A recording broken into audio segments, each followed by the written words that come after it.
Hey everybody, and welcome to another episode of What's on Kickstarter. Today we're going to be taking a look at some of the great, good, and not so good decks recently released on Kickstarter. But before we jump into it, make sure to like the video and subscribe to the channel. And please ring the bell. And while we're at it, let's take a quick word from our sponsor here. One of our favorite decks of 2020, the Wonder playing cards feature beautiful 3D back designs and an amazing tuck printed by Clove Street Press. Check out the latest version, Scarlet, live now on Kickstarter. So I gotta say, Steve, this was another big week this week. We had like 14, 15 new decks, something like that, some deck accessories, some really interesting stuff out there this week. Yeah, it looks like we're starting to, ramp it up for the middle of the year. Yeah, which isn't surprising. I think a lot of the early year campaigns are starting to fill, so we're getting a nice second wave from a lot of creators. We're having some new creators to the scene. It's really always interesting to see how those like February, July cycles kind of play out. Yeah, let's dive in and see what we got this week. All right, so this week's first great deck is the Shogun playing cards from Shogun. Dude, really nice to see some new creators who have been longtime members of the playing card community coming through and really starting to make their own impact on the community. You look at this here, dude, 135 back. That is solid contributor to the community even before this deck. And then you see this beautiful artwork coming in. Shogun playing cards obviously has a Japanese theme to it, talking about, the Shogun, and it looks like the battle of, I'm not going to be able to pronounce this correctly at all, but Sekigahara? Sure, Sekigahara. Maybe that's it. I don't know. That would be an impressive first try there, but we'll go with it. I really dig this deck, though, man. All things considered, taking a look at the campaign itself, we can see it immediately jumps into a story. They went with the idea of using images to capture the text, which I think is a really great idea because it helps consistency across any platform, whether it be a desktop, a mobile device, a tablet. Really looks clean and nice. It also really fits the imagery really well. Yeah, I'd like to see it a little bit bigger because the text is kind of a little bit underrated. And sometimes that happens. It may also be just the way our screens kind of shrink to fit here. But ultimately, it's something to consider when you're making these is how is it going to look on a mobile phone? Does it actually resize correctly? Because sometimes it's too easy to make it look good on a desktop and look not great on a mobile, or vice versa. Yeah. So we dive right into here. Looks like we have a good view of all of the cards. We get all of the courts right there, and then a nice little animation that flips through all of the number cards. The one thing I did notice too is, while this is on a desktop right now, it's actually condensed, and when it was on the full desktop, this was very much shifted off to the side instead of centered, which was interesting. Something to always consider there is, consistency in the alignment, just because it visually flows a little bit better. But we get right into it here. We have the features. We have printed by Cardamundi on B9 Slimline stock. Tux printed by Bashiero in Newton. Who do we have for fulfillment on this? We have Yokyu playing cards and Brothership for the US, and Shogun looking to be in the UK. So we have great information around the fulfillment and the printing right there, which I think is key. This handmade box, dude, blows my mind. Beautiful. I actually picked one up, which I'm super excited about. Yeah, that's beautiful. I love that gold trim. Nice. Roll into some really cool stretch goals here. Custom seals, half brick box, inner tuck printing. Very well looks like they could be hitting that sooner rather than later, so it might even be worthwhile to throw a couple other stretch goals on there, or have a couple in mind for sure. Meet the team talks about some... I would have thrown some images there instead of just the tags, throwing a little bit more information in there to really meet the team instead of just the names. But something is always better than nothing in that area. Really cool little acknowledgement sections, and we get into the risks and challenges. And you can see that a first-time creator really built a very nice risks and challenges here, making sure that you're aware of all the things that could potentially go wrong and how they plan to account for those should they arise. Yeah. What are we looking at for a price? Price-wise, we are looking at, let's see, 22 shipped. Right. Really not bad, man. All things considered, really clean tuck case. Might be a little bit, a dollar over where I would have liked to see it, but that's kind of turning into the norm these days, so no surprise there. Really like the look of it, though. Yeah, no, I totally agree. One thing I definitely wanted to add is, it says there's 2 editions, and I only see one. Yeah. I did talk to him, and he said he was going to post it somewhere or up on the campaign, and we've yet to see that yet. So definitely would like to see that up there. I'm curious how that plays out too with the number of backers there, because a lot of times you'll see it in the let's see, the single decks, maybe the double might be better to tell us, but let's see here. We have 9 backers on the Rising Sun, which is the one we don't see, and then 18 Right. backers on the Ito. So there's definitely a difference between the one deck that people know what it looks like versus the other, and that really is something to always consider, is make sure you have 2 decks or multiple decks from the jump. They are all visually represented so that you get as much sales momentum behind both decks from the jump. Yeah, for sure. But absolutely a great campaign, well-deserved great campaign for this week. Excited to see it already fun. Excited to see what else comes from this one, man. Yeah, good luck. Good luck. And for this week's first good campaign, we have the Vostok cards Animal Gangdom. Such an interesting name. I actually really dig the design on this thing, man. But it sounds like Gangnam style. Like, and it, just that Gangnam word style, brings yeah. me back to that song. So definitely a pretty low goal off the cuff. That's one thing that I see here. But as we dive into it, there may be reason behind that. Taking a look, we have a little bit of a story here. Talks about the styling of the deck, the idea behind it, shows off the tuck. We get into it here. Chosen to print our designs on 310 German black core. No mention of a printer yet, which is one thing that I would really like to see there, because again, there's a lot of printers who use 310 GSM German black core. Doesn't mean much in the scheme of things. It doesn't really indicate the quality as much as people think it does. It indicates the quality of the paper per se, but then what is the finish going to look like? What is the print quality going to look like? There's so many aspects that go into it, more so than just paperweight. Yeah, and I love this artwork. It's super fun. It really is fun. I gotta say, interesting to see the different, like, kind of the same styling, but the different suits and what they represent. Kind of the interesting aspects of it, like the little hammer here and then the rifles. Some of it has a little bit of like a Russian feel to it versus like the Irish. It's definitely very like multicultural in a fun, cartoonish way. Yeah, it says it takes inspiration from Peaky Blinders, I guess. Ah, very cool. Yeah. I really dig the back design on this one as well. Really simple, kind of reminds me of an old school like bicycle deck with the 2 circles on it, but also really nice kind of customized look to it. Yeah, I like the colors. And definitely nice. A little bit of a who we are section, which I was thinking is great. I'm still not seeing any printing or fulfillment. And then Steve's favorite typo here, we have rewards. So one thing we always like to say, and sometimes it's easier to miss it in the text than on the images, but you do see it on the images from time to time here. Make sure you're double checking everything from a typo point of view, because you want it to be as cleanly put together as possible. Sometimes things like these typos can actually make people think you haven't fully thought it through, or bring your integrity or ability into question. You want to minimize that as much as possible. Granted, I don't think anyone's going to say, oh, I'm not going to back this because of rewards. But at the same time... It's rewards. Well, you know, it's... How would you say this in Boston? Yeah. Rewards. Yeah, so this is Bostonian here. So... But with that in mind, I don't think anyone's not going to back it because of this. But at the end of the day, if there's a lot of small things, those can add up over time. Yeah, for sure. Very nicely done. Again, would love to see the printer and fulfillment on it, though. How much are we looking at price-wise? Hopefully not crazy. 19 shipped. That's really not bad. Yeah. Yeah, happy to see that. I would also say, too, the one thing that I think also brings into this with such a low goal, it would be really nice to see a stretch goals section, because I think, as we can already see, they funded, but it seems like momentum's kind of petered off a little bit. Having stretch goals may entice your existing backers to back more. It may also actually bring in other backers, because they're like, hey, I want to get us to that stretch goal because that's really cool. Yeah. Something to consider, but good luck. And next up for this week's Needs Help deck, we have the Simpl Minimalist playing cards. With a $1,000 goal, nothing wrong there. Again, we'll have to see who prints this and who's fulfilling. 38 backers, $1,000. Printing and fulfillment could probably cover that pretty easily. The one thing to consider is, say this deck were to take off a $1,000 goal, shipping can always become a pretty significant issue with this.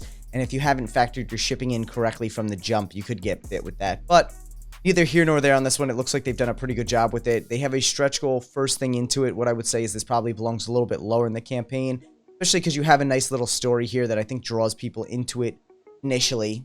Looking into it, I can see S30 smooth finish, which I believe is an NPC finish, but we'll see if they actually shout out NPC or their fulfillment within the campaign. Along with the theme of the decks, this is a pretty minimalist campaign itself. You don't have much in the way of information. Actually had a pretty... That uncut sheet is a useless image. Yeah.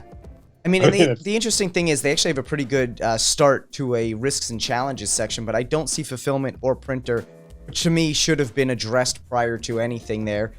The other thing that stands out to me is I feel like this double X, like this X back design, I definitely feel like we've seen a deck recently on Kickstarter with this same back design, and I can't for the life of me remember which one it is. If anyone who's watching remembers which deck recently released that had a similar back design, definitely let us know. My initial instinct was that this was actually a relaunch, but taking a look at the creator, we can see first created here. I wonder if there was another deck that just happened to have the similar back design, or if they in fact are relaunching under a different account, which I'd always be curious to see. What's the price point on this one? We are looking at that. It says donated decks. I'm not exactly sure what that means, so let's take a look here. All right, classic white. You're looking at $30 a deck, so that is also a big needs help there, because that's just way overpriced, especially if you're going with MPC and you're looking at a low print run. Maybe that's feasible. Again, 38 decks at MPC, you're probably looking at $20+. But all things considered, if you really build out a deck that people will want, you can bring that price point significantly down. And the problem then becomes, what happens if you print 1,000 decks at $6? That's a really, really high profit margin, which is great for you as a creator, but not so great for your backer, who really kind of gets boned there. So. Yeah, I mean, I think if you bump it up to even 250 decks, you're looking at $6 a deck. So it's a significant change. Yeah, which is really interesting. Again, I think for a minimalist deck, that is an extremely high price point, which kind of goes against the whole theme. Yeah, no, for sure. Good luck. Yeah, good luck. And let's see what else we have this week for some great campaigns. First up is the RPM playing cards from Lit Playing Card Co. Absolutely great story. No surprise here that this is a great campaign, looking at Luke Wadey and Doc's playing cards, bringing together a beautiful car-themed deck, which I absolutely love. Really did a great job with this, putting it together. Doc and Luke are both also ones who like to do this whole kind of like image style campaign, which I think is always great. It makes things look clean and consistent. As anyone who knows who's put together a Kickstarter campaign, the layout properties of Kickstarter itself from a text point of view is just a hassle. So to see this looks really cool, really well put together. And at a phenomenal price point, $20 a deck, you can't go wrong with either of these creators, especially when they come together there. Yeah. Good luck. Next up for another great campaign this week, we have the Cedars Playing Cards relaunch. Printed by JWPC, fulfilled by Gamblers. We've got all the information we need right from the jump on this one. Really new, interesting design from Alias4 and Noah. On this deck, I really dig the design. Obviously, this is a Magic-inspired deck. For anyone who knows Ollie, he's really big into Magic. So they also have a little bit of an addition on this one where you can actually get an unreleased Magic trick, which I think is cool to see people tie in Magic and playing cards as kind of an incentivization to back a deck. Yeah, no, for sure. Good luck. And next up for another great campaign this week, we have the Waiting Hand from Joe Odyssey. This, I believe, is another relaunch, or it was a V2. I can't recall right now, but it's exciting to see on this one, printed by MPC. I'm really excited to see a lot of new creators coming to the table and being willing to use MPC as a production quality deck, because their print quality and their paper quality are just spectacular these days. And their turnaround's great. Yeah, they really are quick on it, which I think is awesome. So, good luck on the Waiting Hands deck. Next up for another great campaign, we have Shadow Myths War of Corruption playing cards from Doug Hops. That would be my guess. Doug, if it's Hopes, if it's Hops, I apologize. But Doug, congrats on this campaign. It looks awesome. Reasonable goal set up to it. Really great story built out on it. And a really fun-looking campaign. It looks like this is part of a fantasy world that Doug has built out himself, and he's slowly building up his product base with this. So he's had some other kind of card games and RPG related things. So cool to see him stepping into the world of playing cards. One of the things I do love about this is, as a first-time creator, he knows who's going to be printing it, and he knows who's going to be fulfilling. He mentions that he's going to be self-fulfilling. He mentions that USPCC is going to be creating it or printing it. So as a first-time creator, really great job putting this together, Doug. Yeah, good luck. Fun. And next up for another great campaign this week, we have the Saga playing cards. This deck is from a great company, which we all know, Isolated Thunderstorm. Really some beautiful decks here. I have to say, also really interesting to see them going with MPC for printing as well, printed on M31 linen beta finish. Usually Isolated Thunderstorm usually goes with NPCC, so to see them switch to MPC really again speaks to how great the quality of MPC's printing is these days. Yeah, I agree. I mean, nothing wrong with NPCC, but I do have to say, as a collector's deck, they're always great. They're great for art decks, but they don't always handle great. For similar quality printing and handling, MPC is going to do a great job, so it's exciting to see Nikolai Ayaro come over to this and really do his thing on it, and I'm excited to see this, man. Yeah, good luck. He always does amazing decks. The one thing I will say on this one, though, a little bit of a pricey deck, coming in at $26 shipped without much in the way of metallic ink or really foil on the cards themselves. A little bit of foil and embossing on the tuck. I'd say probably a $21, $22 price point would have sat a little bit better with me on this one, but still a beautiful deck. Yeah. Good luck. And next up we have, for another great campaign, the One playing cards. Another new creator to the scene, really interesting looking deck, very culturally inspired, which I always love to see these culturally inspired decks because it brings artwork from a part of the world we may not know and really displays it in a meaningful and portable way. Decks of cards, which is always fun. Yeah, and these are beautiful. These are super fun. They really are. And again, first-time creator coming out strong with a feature section talking about printed by USPCC, fulfilled by Gambler's Warehouse. They know what people are going to be looking for immediately off the bat, so they tell their story. They really put this together very, very well. Love those awesome custom highlighted features, too. They did a great job with this. Really excited to see this campaign. And at a reasonable price point here, you're looking at 22 shipped. It really is not bad for a first-time creator. Yeah, super colorful. Yeah, I'm excited to see this one. It kind of reminds me of the Natives decks we just looked at recently based on kind of the colors and the artwork style. Yeah, no, totally. And the artwork also reminds me of Joku, Alessandro's kind of designs with Heritage, I think it was. Yeah, absolutely. And dude, 638 backers, 28,000 on our first campaign. Absolutely crushed it. So congratulations on that and good luck. Next up for another great deck, we have the Comrade playing cards from Vermilion Collection. Embossed, foil stamped, gilded, limited $9.99 decks. I have to say, Vermilion Collection does a great job making their decks semi-hype without really being like a hype brand deck. They know how to market their stuff, and they really do some beautiful decks. Coming in at a $24 price point, I believe. We're looking at $22 for a gilded deck, and this thing looks hot. The one thing that stands out to me in a lot of these renders, it was tough to tell on the back design whether it was a metallic ink or if it was flat. We take a look here, and it does say 5-color printing instead of standard CMYK, so as far as we can tell, no foil or metallic ink on the back design, though I think the deck would look beautiful with it. But for $22 for a gilded deck, you can't go wrong there, man. Yeah, and it's printed by Kingstar, which is pretty cool. Yeah, definitely good to see. Good luck. And next up for another Needs Help campaign this week, we have the Haters Playing Cards V2. Really excited to see a return creator coming to the scene. The one thing I will have to say is it's always nice to see people just get a little bit better between their first and second campaign. This time I think they plateaued a little bit on the campaign creation themselves, which, to be honest, can be a little bit of a problem if you're a creator who really just kind of just funded in the first campaign. If you're not showing growth, people are a little hesitant with it. This is definitely a magic-oriented deck. You can see from the jump, pretty standard back designs to it. A little bit of like fun artwork around some of the gaff cards, but definitely magic design. The one thing I would say too is there isn't much in a way of visuals for the first part of the campaign for the deck, which is a little bit surprising for me. That the main image here is not very representative of the deck. It's actually pretty hard to see.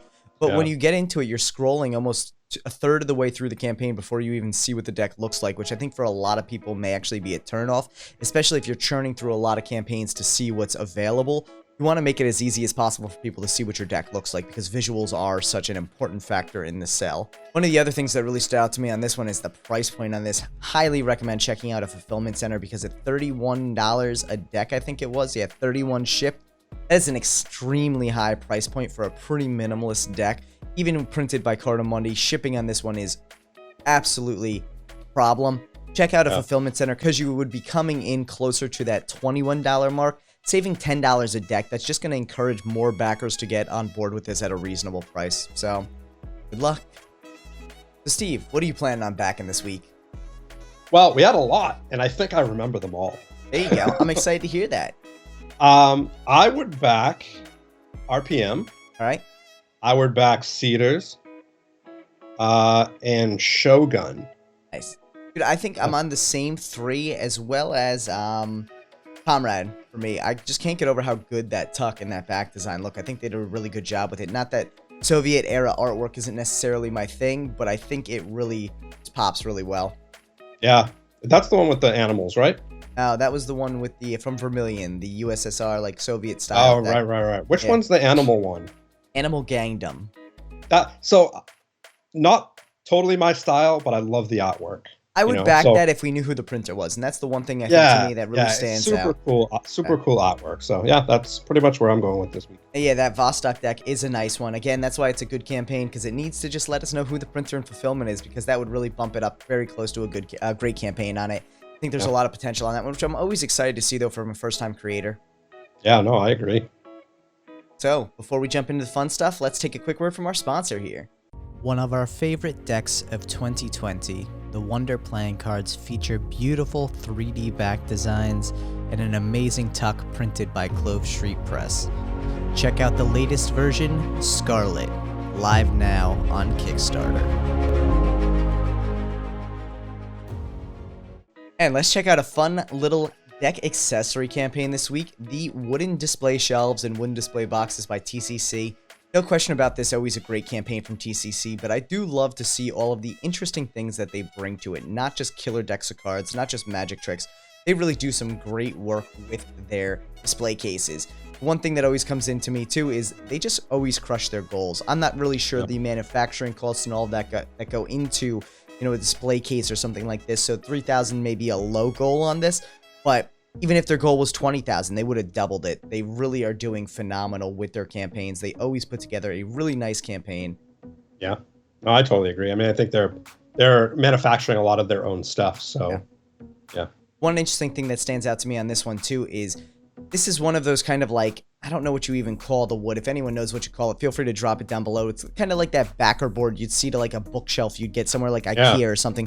The wood quality itself looks really nice. They look really pretty easy to put together. And I like the fact that they come disassembled to kind of save on shipping, weight, and size and everything. Obviously, if you're getting these fully assembled, it's going to have a much larger box than what they're actually sending you, which is a pretty small box, which is really cool. Yeah, and so many different sizes that you can get. If you want a 35 deck one, if you want an 8 deck one, it's just a lot of options, which is always cool. I love the boxes. I think the boxes to me are the winner in this campaign. As much as the shelves are really cool and they're convenient and people like to hang stuff on the wall, I think the shelves themselves are great for wall display if you're looking for something quick and easy.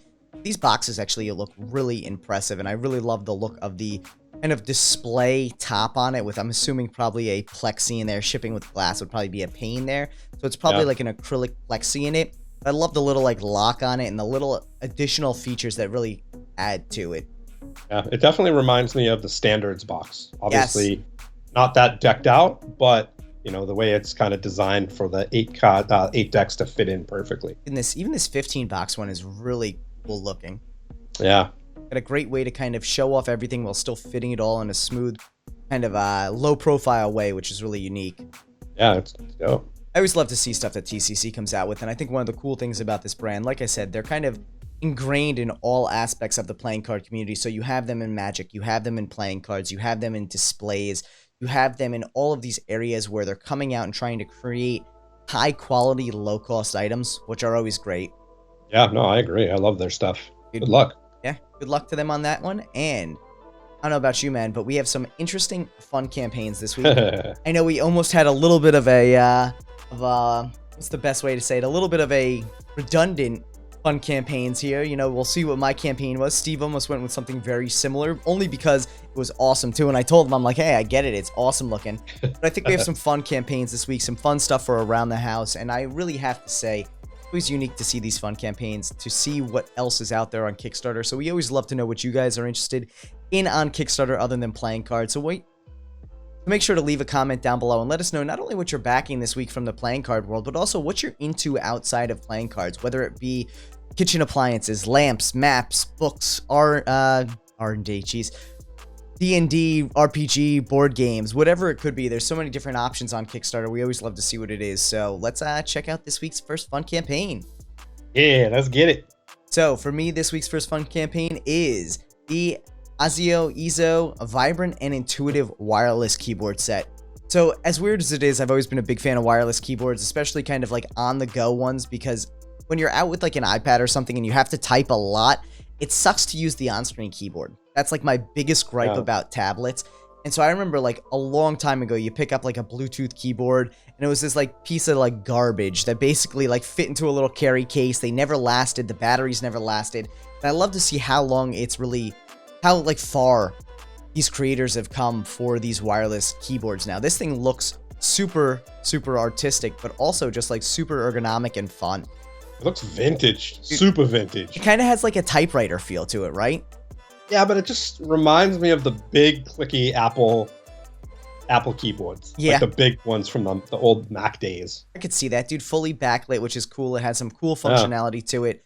Comes in multiple colors, which is always great because people can customize it. Personally, I would go with the white one myself just because that, or the charcoal, just because who knows? Like, I'm not trying to color match my outfit to my keyboard, but maybe someone is. And if so, that's awesome. But the colors themselves are pretty cool looking. They almost have like a matte finish to them as well, which I really like. Keyboards, I know there's a lot of people out there who actually like collect and custom make keyboard keys and keyboards and all that. I've never necessarily gotten into that, but I can definitely appreciate a fine looking keyboard. And one of the cool things I really like about this too is it looks like it actually has a Bluetooth and a USB mode, which means that if the Bluetooth battery dies or whatever, you can plug it right in. You don't have to worry about it always being wireless, which I think is really impressive. Yeah, no, that's cool. Yeah, dude. Saves on Mac a lot and of PC space. support, which is good. Yeah. Which honestly, in this day and age, if I saw a keyboard that was like only one and not the other, I'd be like, I don't know how that's even possible. Like, I think it's good to mention it, but yeah, like, could you imagine, man? It's like, oh, this only works on Macs or this only works on Windows. You'd be like, it's a keyboard. Like, they barely have drivers these days. Yeah, I think what it comes down to is when you're working, like my keyboard is a Mac keyboard. Yeah. And I think because it has the Mac keys.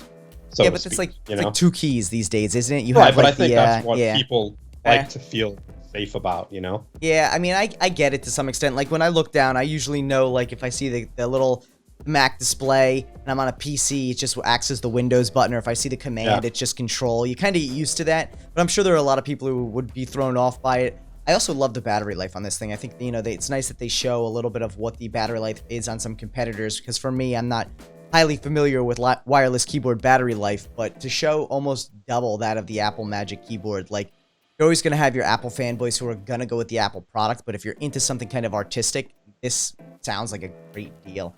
How much is it? Let's see. We're coming in at early bird $70 for the main keyboard, and then $80 for 90 shipped for standard. So all things considered, that's actually not too bad for a wireless keyboard. 43% off. Yeah, from retail. Yeah, I mean, this thing is pretty artsy and artistic for a wireless keyboard, so at $80 I could see that. I think there's a lot of people out there who probably will gravitate towards the idea of, you know, a $25 wireless keyboard off of Amazon, and that's fine. I think for someone who's looking to either set something up a little more visual, and in this day and age, I think a lot of people are doing that with Twitch streamers. It makes a lot of sense. So I mean, look at this little display here. It looks fancy. Yeah. Now, does it come with the little small numeric keypad and mouse? It looks like the numeric is separate at $40, and the mouse is, let's see. I do not see the mouse on here, which is interesting. So let's see if maybe the mouse is an add-on. I could see that not being. There it is. Yeah, I could see that not being a standard. So let's see if we can find how much the mouse costs here. Yeah, the mouse is an add-on. Or yeah, $20 or $30 standard.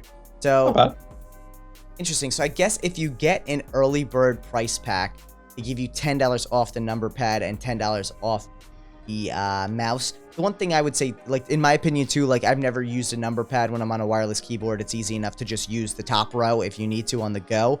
But if someone really is comfortable with the number pad, or they need it for a lot of stuff, or they're doing gaming on the go, like, that makes sense, which I think is cool. Yeah, very nice keyboard, very artistic. I love to see all of the, like, design elements that go into this stuff, because again, I have a plain black Logitech keyboard here, and it could use a little refreshing. So yeah, I mean, I have a plain black Mac, and I mean, you know me, I'm all into the sleek, and so this fits me perfectly. But this thing's cool. Yeah, dude, it's definitely cool looking. So good luck to them on that one. Absolutely crushing it. 10x their goal, which I think is amazing. Excited to see. So good luck. And for this week's next fun campaign, Steve's pick is the Space Safe. The first real smart safe. It is. Joe. This thing is funny, man. This thing makes me laugh on so many different levels. Dude, me too. So here, my favorite thing about it, it has an inside and an outside camera. So an interior and an outer camera. So you not only can you see who's trying to pick your safe or try to get into the safe, because it is Wi-Fi, it uses an app, but if they get into it, you can also see who's taking your stuff. I almost feel like that's a little redundant, though, because if they see them on the external one, you think it's someone different on the internal one? No, but what if they see the external and like, camera maybe tape it over? Yeah, that makes sense. Tape it over or jab it out, and they open it. It reminds me of like the Ring doorbell with the little circle and the 100%. Exterior camera with two-way talk. Could you imagine someone's like trying to break into your safe? You're like, hey, get out of there. Get away from my safe. My baseball card. Oh my god, this is really interesting. It's unique too because I think we haven't seen a lot of smart safes, and to me, like, I don't know that I'd put anything crazy valuable inside of a home safe in general because most of them are small and can be carried off. Throw a smart safe into it, and I don't know how easy that would be to break if it's Wi-Fi enabled. So that's something to consider. I think one of the smartest things for connected devices is to have them not connected to make them secure. But interesting, definitely interesting. Yeah, I mean, hey, if you know what it's good for, which obviously it comes in at $500, which is a lot of money. Yeah. But you know what's really cool? If your kid or is being bad and you want to lock up their phone, they can't get their phone. It's kind of like keeps them away from maybe their game controller. If you want to punish them, that's something that's expensive. Expensive little phone jail there, but yeah, dude, no, it's definitely an interesting idea, and I think it was only a matter of time before this happened. I'm also curious too. It looks like hide what matters the most with the radio display. Does it actually play the radio, or is this just like a false face on it? I don't know. I'd be curious, dude. Pretty heavy. Yeah, it's heavy. It's really interesting. It's really interesting to see. I dig the concept. Interesting to see the first phase of this because I always think first phase devices where you have a smart safe, they're not going to hit all the marks initially, but looks like there's a lot of thought has gone into this. Yeah, no, for sure. And I mean, I think there's a way you can bolt it down too, which is awesome. Yeah. I'll tell you right now though, this image right here where he presses it, he goes to reach down and then he doesn't open is the most unsatisfying thing I've seen all day. I'm really glad that the next one, yeah, dude, like imagine if none of them open it all the way and I just want to see it open all the way.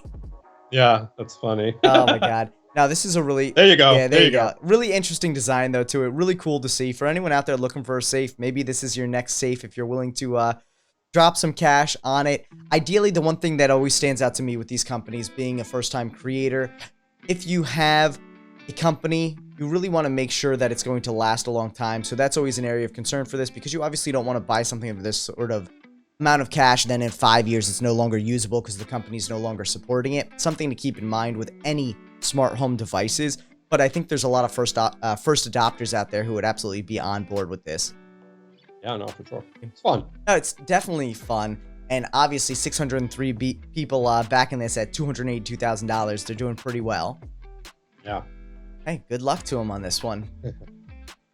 I gotta say, man. Next time, create a gift for Tyler. So oh my god, it needs to open. See it opening or all the way. Don't put your hand down like you're about to open it. That's the thing. Like that started the unsatisfying aspect. Because if they just showed it 100%. Turning green, I would have been cool. That was a completion event there. Finger on, turns green. Finger on, turn green, go to reach down. No.